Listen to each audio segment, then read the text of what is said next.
नमस्कार। आस बुलीजा आम गाँ को यही कार्यक्रम में आज आपण को बुले नौ एरस्वाम ब्लॉक नुआगाँ पंचायतर महावीर आश्रम को पवित्र विश्व संक्रांति ओडिया नववर्ष रे आपण मानकु अनेक अनेक शुभेच्छा। ये जो चित्र देखुं ये महावीर आश्रम परिसर चित्र। आज जेहेतु पवित्र ओडिया नववर्ष से हजार हजार श्रद्धालु भक्त आज प्रभु कृपा लाभ करने एठारे उपस्थित होती। विभिन्न अनुष्ठान तरफ जल वितरण करा जाउची। जलछत्र खोल जाई मंदिरर पश्चिम कुंज बिहारींकर आश्रम रही। उत्तर में विस्तीर्ण बालुका राशि, दक्षिण पार्श्व सिद्ध महापुरुषंकर आश्रम, आउ पूर्व भागे रही आपणकर जटाधार महाण।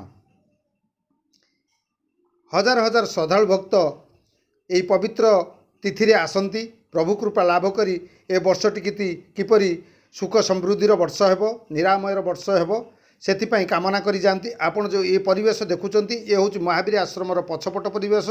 एटी विस्तीर्ण बगीचा रही, पणस बगीचा आपण देखुवे, आंब बगीचा, काजू बगीचा।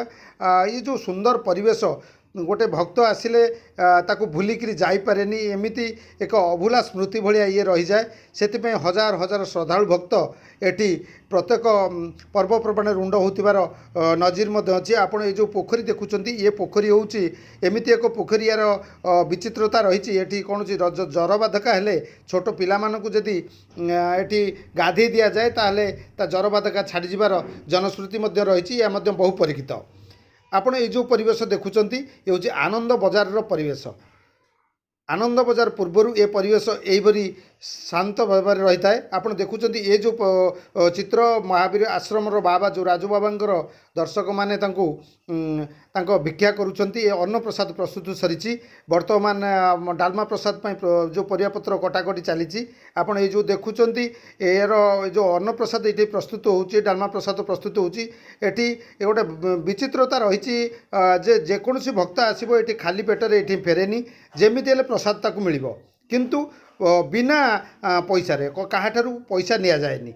यही वैचित्रता एटी जो धन संपत्ति नथिले भी यार कौन जमीबाड़ी आश्रम नथिले भी कौटू आसे आउ केमिति हजार हजार दर्शक बंधु हजार हजार भक्त बंधु ये प्रसाद सेवन करती। यही हूँ तार विचित्रता।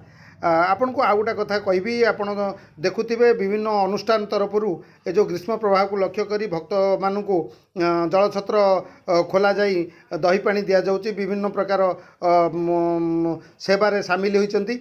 आपण को ये भिडियोटी केमिति लागिला आपण निश्चय कमेंट करेंगे। पवित्र यही नुआ वर्ष आपणकर शुभ मनासिक रहुची। जय जगन्नाथ।